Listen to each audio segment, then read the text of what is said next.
Imagine that you had a few minutes every day to think about everything you need in life. Good health, a fresh start, a better job. You feel calm like you haven't in years. You could open a real unseen door in those few minutes if you use them with purpose and faith. This door would then let change easily into your life. That door does exist.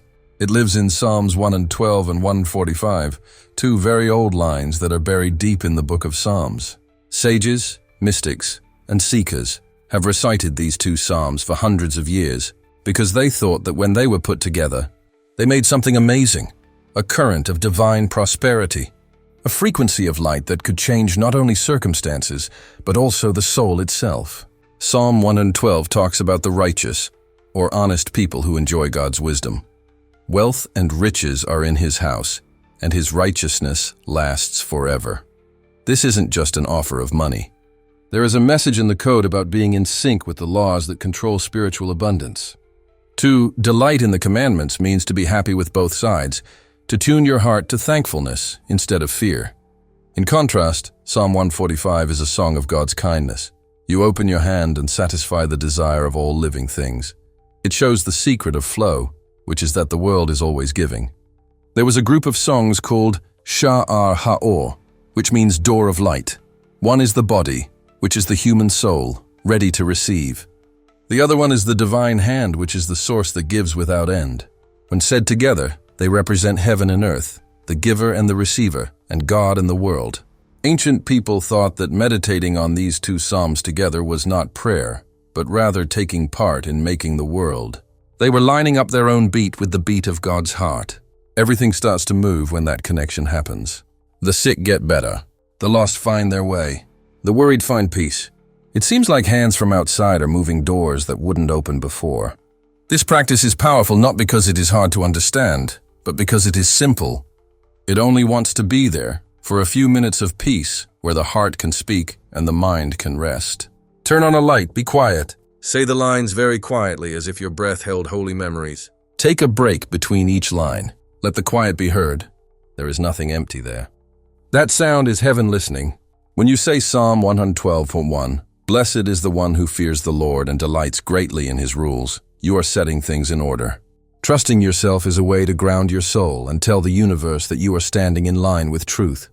Then you say Psalm 145:16, which says, "You open your hand and satisfy the desire of all living things."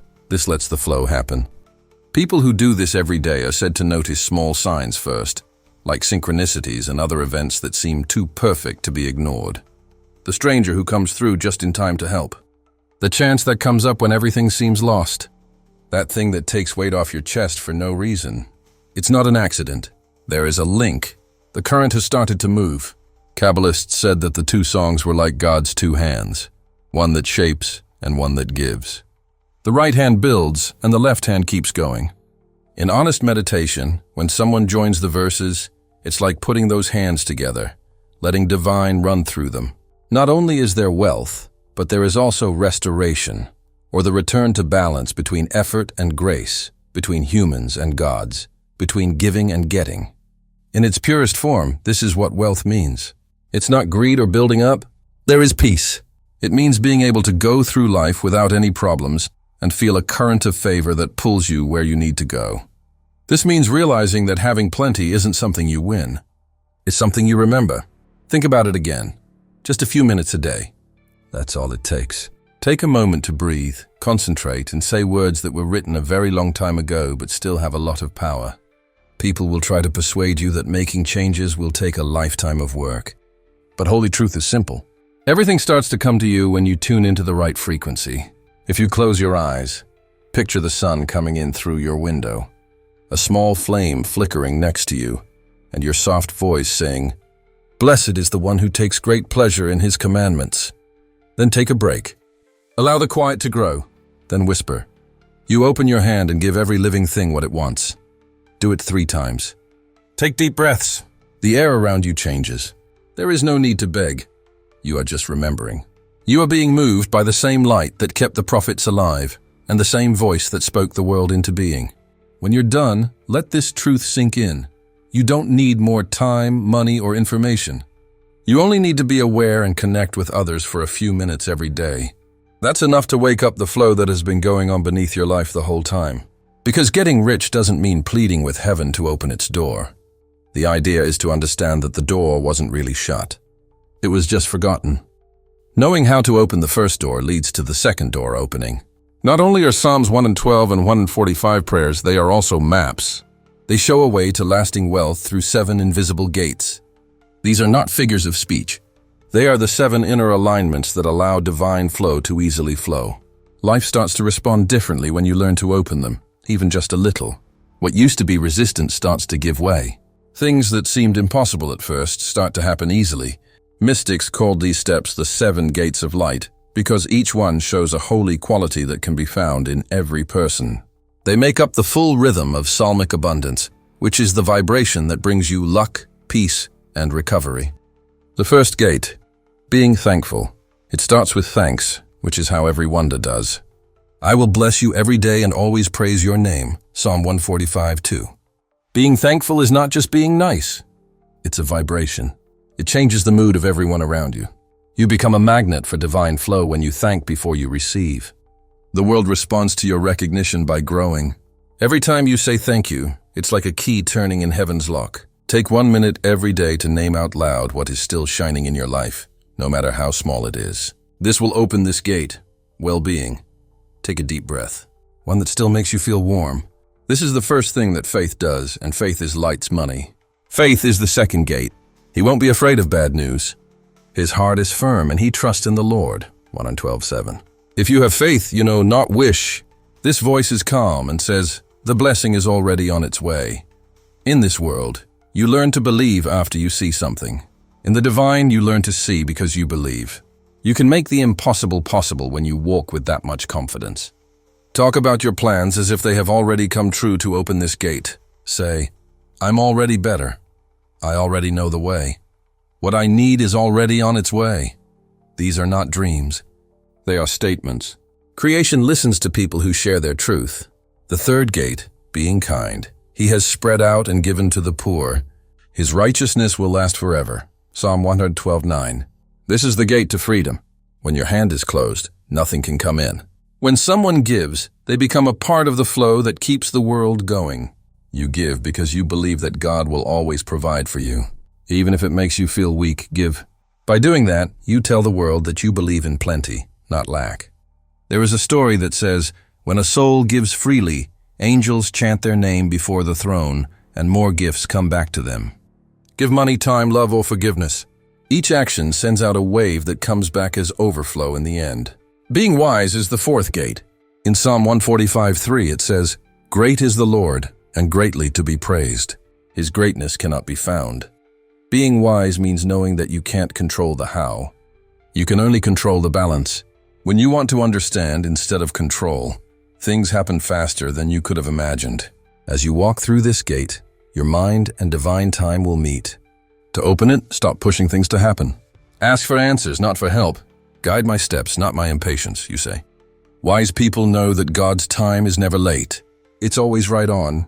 Purity is the fifth gate. The Lord is good in everything he does and holy in everything he does. Psalm 145:17. Being pure means getting rid of things like anger, jealousy, and guilt that get in the way of the flow of God. It is impossible for anger to block the flow of happiness. Every day, forgive someone even if you don't say anything. Forgiving someone doesn't make what happened okay. It just makes room for a gift to come in. Write down the names of the people you want to let go of, and then say softly, what is pure stays, what is not dissolves. As you do this, your heart turns into a clear channel through which heaven's plenty flows. The sixth gate, happiness. Light comes out of the darkness for the righteous. Psalm 112:4. Joy is not what happens when you receive a gift. It's what you invite. When you celebrate what you can't see yet, heaven sees that you trust it and speeds things up. Sing, move around. Even if your mind tells you not to, smile. The frequency of joy is the same as the rhythm of creation.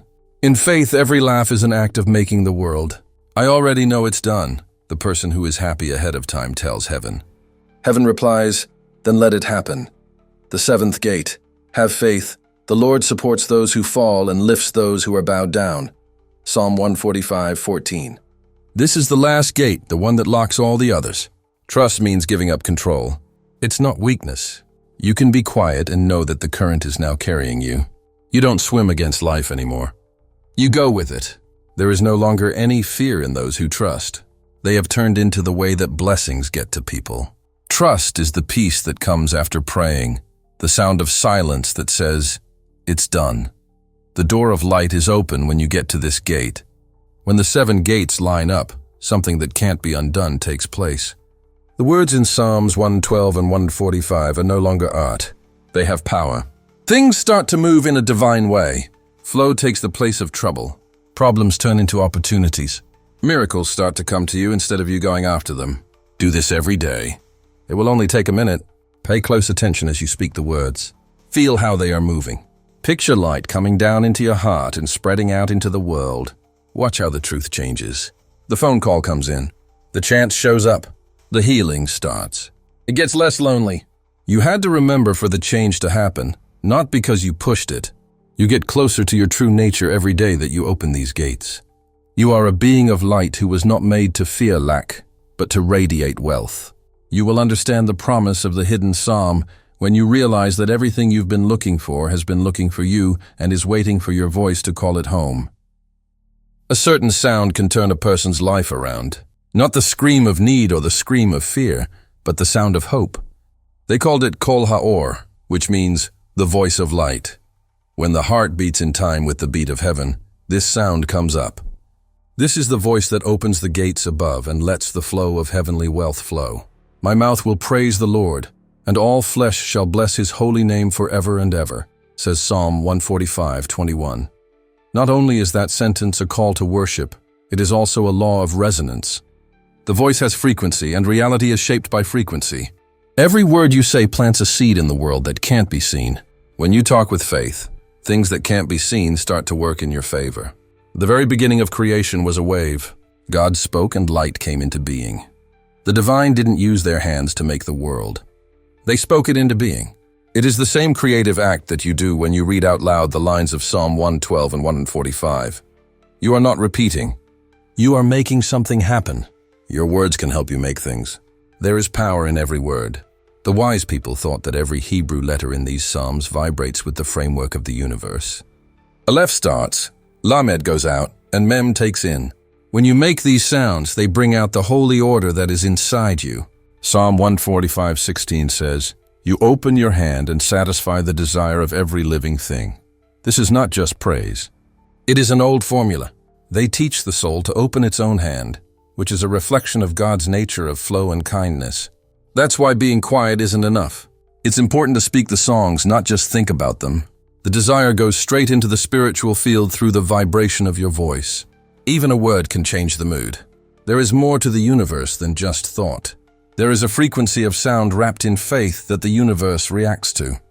The priests of the temple used to sing Psalm 145 every morning as the sun came up. They called it Tefillat Ha'or, which means the prayer of light. Their voices joined with the first light of day to make it.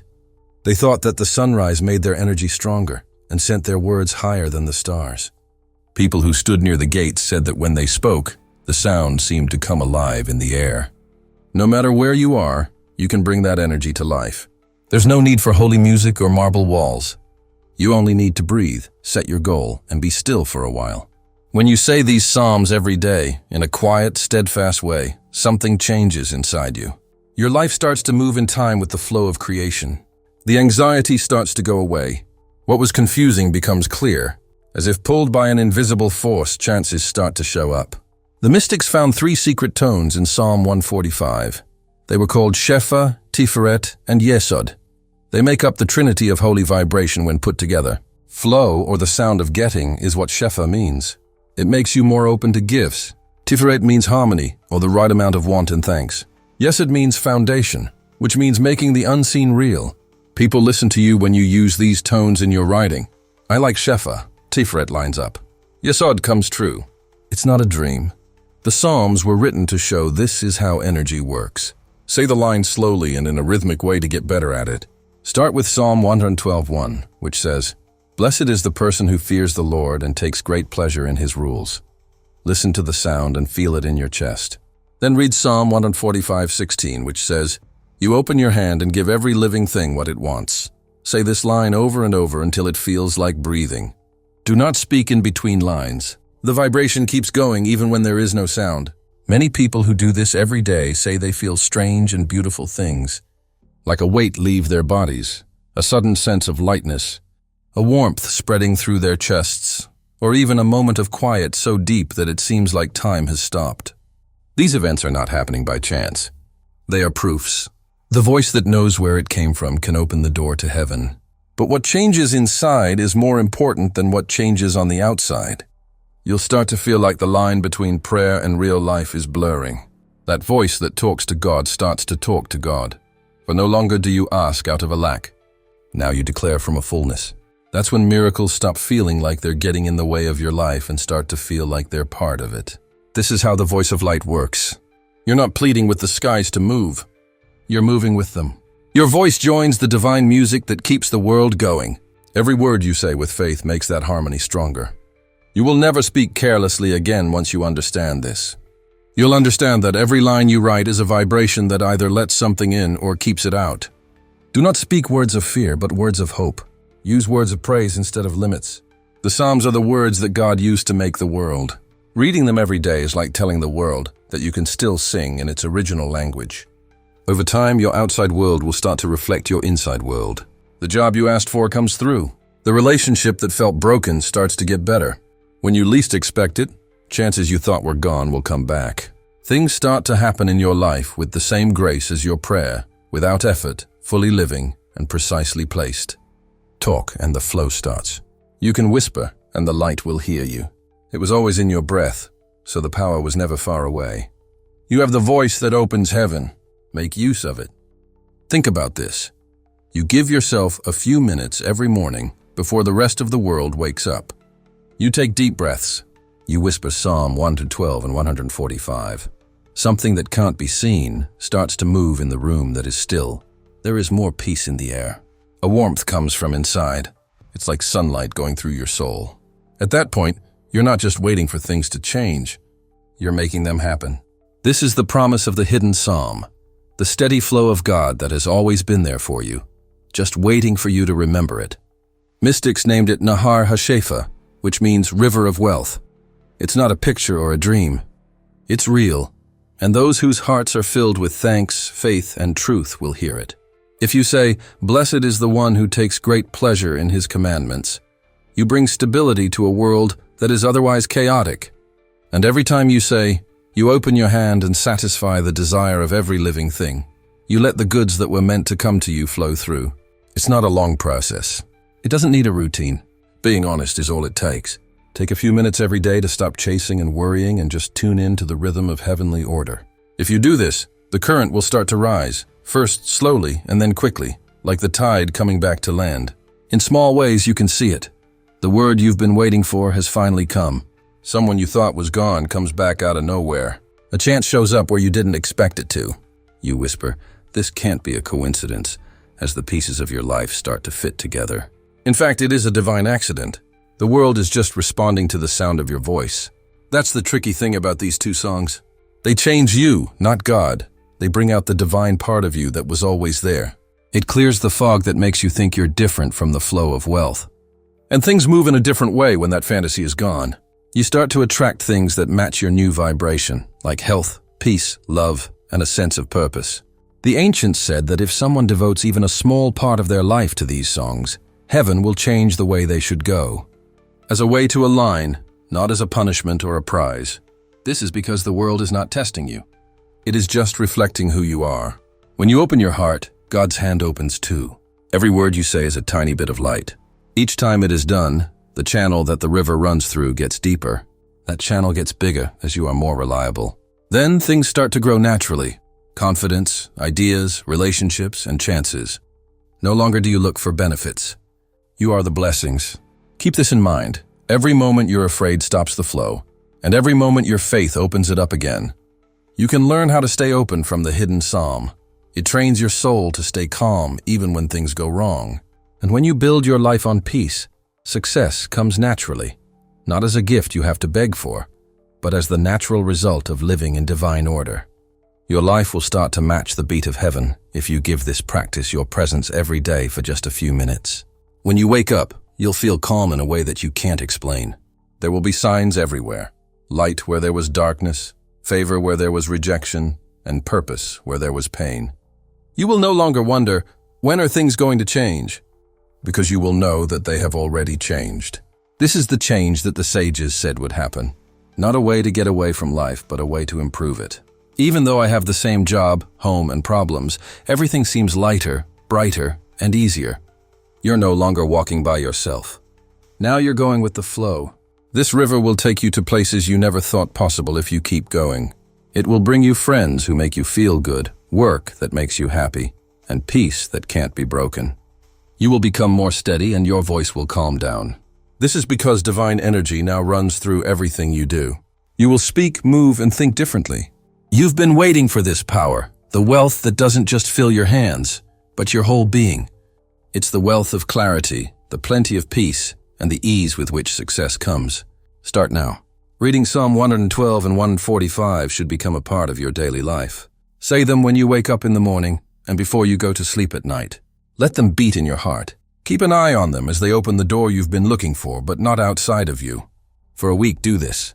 After a month. After a year. When you look back, you'll see that everything has changed. Not because the world finally gave you what you wanted, but because you learned how to take it. In those quiet times of connection, you can start to heal, find opportunities, and find peace. Reading the Psalms for even a minute can change your future. You can now see the door of light that was hidden. It's wide open and ready for you to walk through. Pay close attention before you leave. Take a moment if these words moved you. Not for me, but for yourself and everyone else who needs to hear this message of hope. Tell us in the comments how you felt, what you learned, or what started to move inside you. Someone else's story could be the spark that leads them to peace. Not as a favor, but as a promise to your own heart, sign up for the timeless core. Every like, share, or word brings light to a world that has forgotten how to listen. The river will remember your name every time you come back. Thanks for coming back to the flow.